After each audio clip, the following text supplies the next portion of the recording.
اعوذ بالله من الشیطان الرجیم بسم الله الرحمن الرحیم. د جرګه ټي وي ګرانو مینوالو السلام علیکم. یو ځل بیا ستاسو په خدمت کې زه نادر خان نادر او زما سره د ننګ او د څنګ ملګري جنت ګل عادل صاحب موجود یو. خو نن په یو نوې رنګ کې تاسو ته مخامخ کیږو ځکه چې ډېر پروګرامونه مې د خلکو سره وکړو. نن د عادل صاحب نه په خپله پروګرام کوم دې تاسو ته مخاطب کومه چې د دوی د خوږې ژبې نه د کومه شاعري چې دوی کوي چې د دوی خوږه شاعري هم تاسو واورئ نو تاسو ته به اندازه وشي. نو ډېر خوږ ژبې شاعر دی او د چا نه پټ نه دی ځکه چې په ټي وي کې هم ډېر کار کړی دی، د ستاینې وړ دی. نو زه ستاسو ټیم نه خرابوم، تاسو به هم سترګې سترګې نو راځو عادل صاحب له چې عادل صاحب نه چې کوم دی نو خوږ کلام واورو. عادل صاحب په پروګرام کې راته هر کله وایو. اعوذ بالله من الشیطان الرجیم بسم الله الرحمن الرحیم. د ټولو ناول خو نظر خان لاله ستاسو ډېره زیاته مننه. نظر خان لاله زړې قطعې دي جی ارشاد. زړې به هم دوی ته نه وي ځکه چې دوی به نه اورېدلي. یو قطره چې سترګې کړم پټې لاس په خوله زړه مې احساس ونیسي.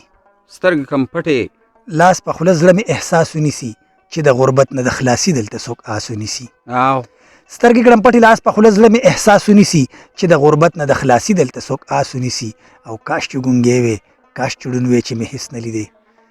کاش چې ګونګې وې کاش چړون وې چې مې هېڅ نه لیدې. بې وسه پیغله چې بازار کې چاته لاس ونیسي. واه واه واه مننه جی. یو بله قطره چې ټوپک زما په اوږک دی ځان له ډالر جوړوي.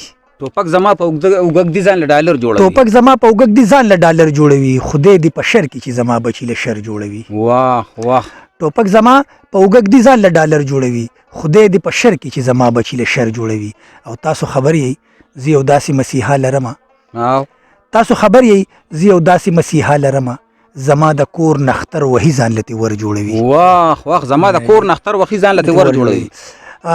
یو بله قطره جی چې د چا د لاسې په سلګو په توره شپه ګنډله د چا د لاسې په سلګو په توره شپه ګنډله د خپل صادر نه یوې مور ورته پرده ګنډله.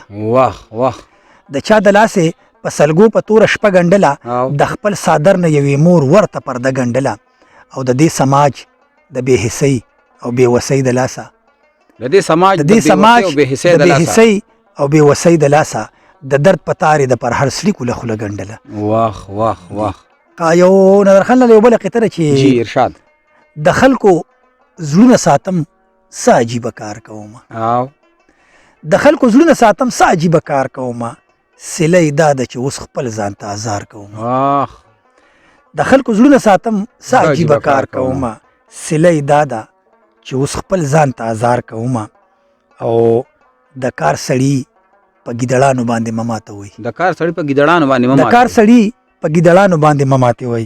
اخر پښتون یم بیا به خامخا ګزار کومه. واه واه واه. چې ډېر ملګري خوښوي او غوښتنې هم کوي چې د مغرب تقلید کوي خپله حیا خرڅوي. چې د مغرب تقلید کوي خپله حیا خرڅوي. په څو ټکو چې څوک د خپله پښتونخوا خرڅوي.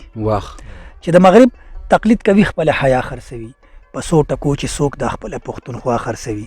او ای زوروره د روښانه مستقبل دپاره ای زوروره د روښانه مستقبل دپاره زما بچی په پوکڼو کې خپله ساه خرڅوي. واه واه. زما بچی په پوکڼو کې خپله ساه. دا یو ځل بیا ای زوروره د روښانه مستقبل دپاره زما بچی په پوکڼو کې خپله ساه خرڅوي.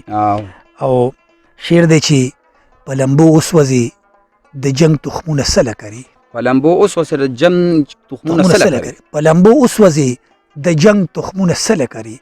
داسې به څوک وي چې د خپل بچي سبا خرڅوي. واه واه.